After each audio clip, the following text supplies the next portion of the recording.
Good morning વિદ્યાર્થી મિત્રો, કેમ છો બધા? મજામાં ને? હા, મજામાં દેશો. મિત્રો, પાવર ઓફ મેથ્સ યુટ્યુબ ચેનલમાં આપનું હાર્દિક સ્વાગત છે. આજે આપણે ધોરણ 8 ની અંદર વિષય ગણિત રાશિઓની તુલના એટલે કે બીજા સત્રનું જે પહેલું પ્રકરણ છે એ આપણે આજે જોવાનું છે. તો એમાં આપણે આજે પ્રશ્ન નંબર 1 અને પ્રશ્ન નંબર 2 જોઈશું.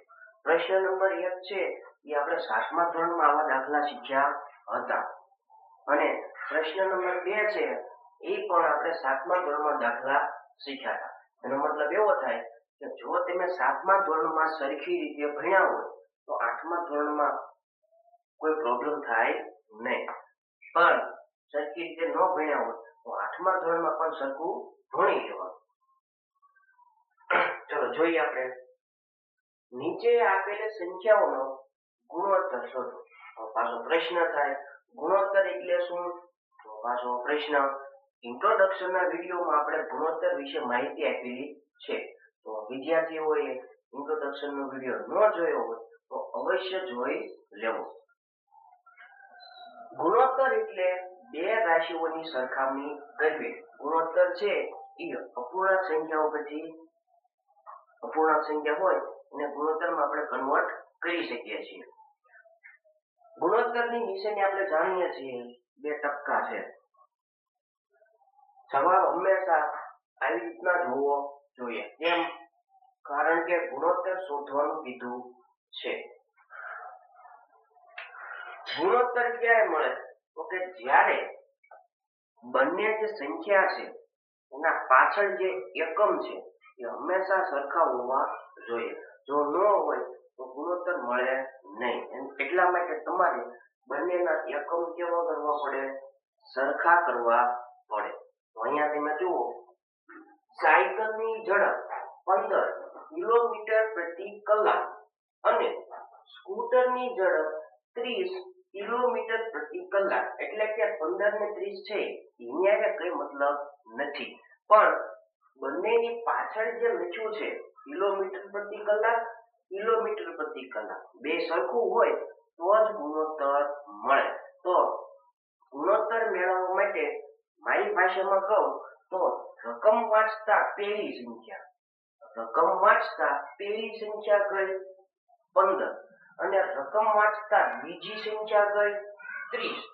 પહેલી સંખ્યા હોય એને અંશમાં લખવાનું, બીજી સંખ્યા હોય એને છેદમાં લખવાનું. પણ ત્યારે પાછળનો એકમ સમાન હોય ત્યારે જ. તો બંનેના એકમ સરખા છે તેથી આપણે બંનેનો ગુણોત્તર મેળવી શકીએ છીએ. તો ગુણોત્તર બરાબર પહેલું જે છે, પહેલું કોણ છે? 15 વાળું. આપણે દાખલો સરસ મજાનો ગણીશું. તો સાયકલની ઝડપ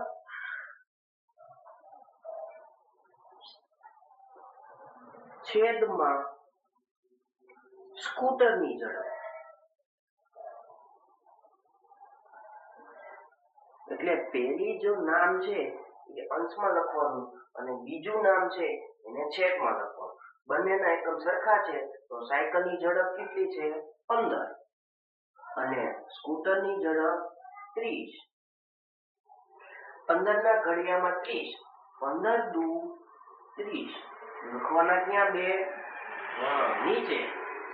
તો આનો જવાબ 1/2. આને ગુણોત્તર કહેવાય નહીં. ગુણોત્તરમાં હંમેશા ટપકા આવવા જોઈએ. તો ગુણોત્તર બરાબર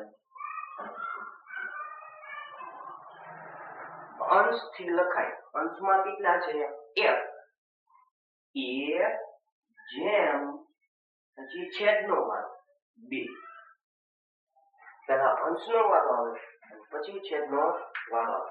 તો ગુણોત્તર આપણને મળ્યો 1/2. ચાલો બી નંબરનો દાખલો. 5 મીટર અને 10 કિમી. 5 મીટર અને 10 કિમી આપણે શોધવો છે ગુણોત્તર. ગુણોત્તર ક્યારે મળે? તો કે બંનેનો એકમ સરખો હોય તો. તો શું બંનેનો એકમ સરખો છે? અહીંયા મીટર છે અને અહીંયા કિમી છે, તો શું બંને સરખા કહેવાય? ન કહેવાય. તો એના માટે તમારે બંનેના એકમ સમાન મેળવવા જોઈએ.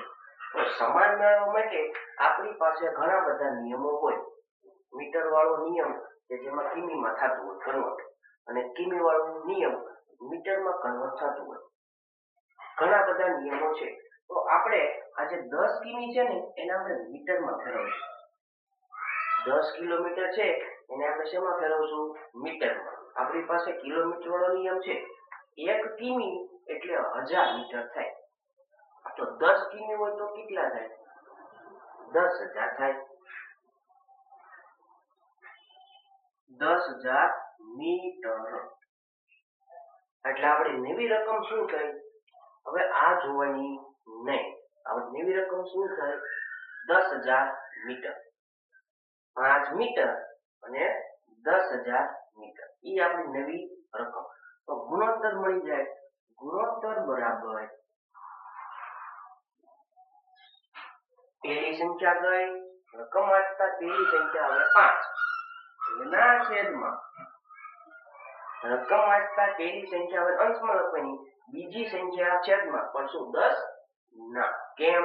કારણ કે બંનેના એકમ સરખા નથી, એટલા માટે છેદમાં લખવાના નથી. તો કેટલા લખવાના? 10,000.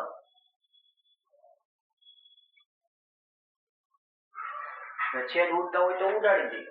શું 5 ના ઘડિયામાં 10,000 આવે? ના, એવું ખબર પડતી નથી. તો 5 ના ઘડિયામાં 10 આવે?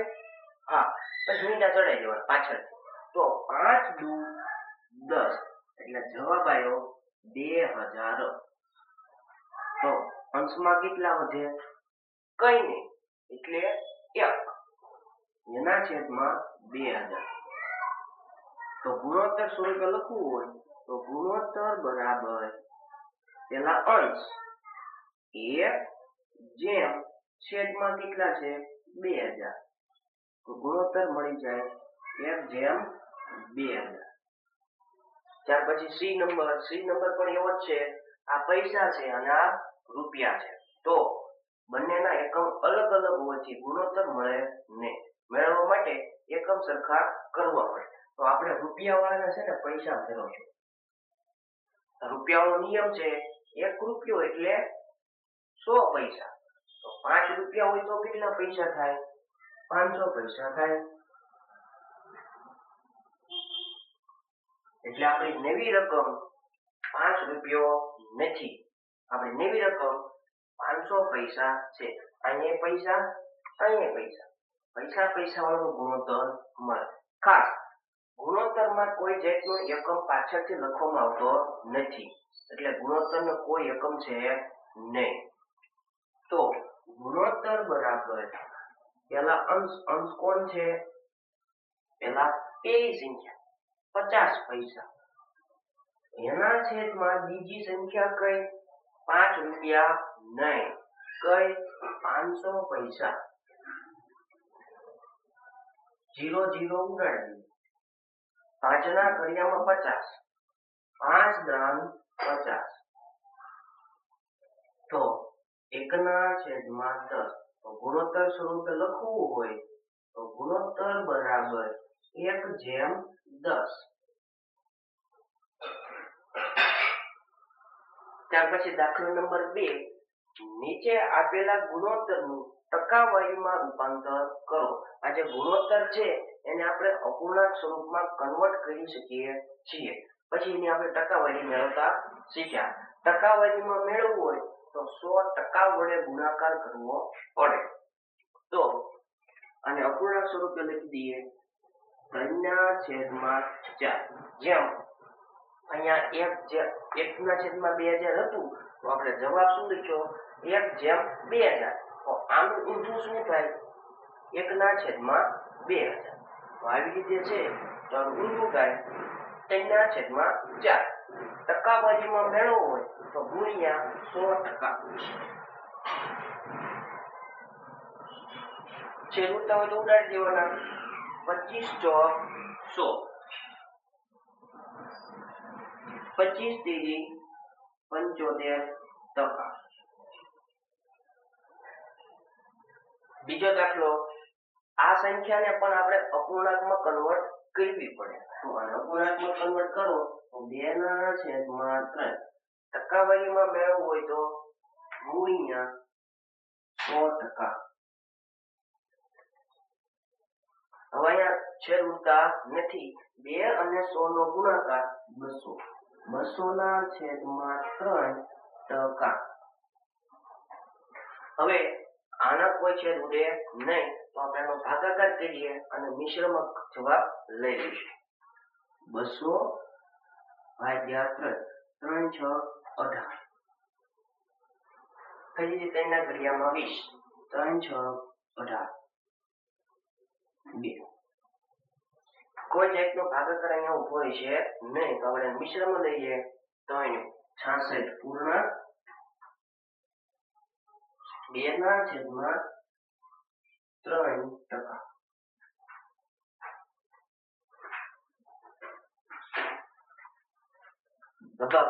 બધા જ વિદ્યાર્થીનો દાખલો સમજાઈ ગયો છે. મિત્રો, ચેનલને લાઈક, શેર અને સબસ્ક્રાઇબ કરવાનું ભૂલતા નહીં. ઘણા વિદ્યાર્થી મિત્રો વિડીયો તો જોવે છે પણ શરૂઆતના 1 મિનિટ જોવે છે. સંપૂર્ણ વિડીયો જોઈશો તો તમને પણ મજા આવશે અને તમારા પરીક્ષામાં તમને 80 માંથી 80 પણ માર્ક્સ મળી જશે. તો વિદ્યાર્થી મિત્રો, તમારા મિત્રને પણ વિડીયો શેર કરવાનું ભૂલતા નહીં.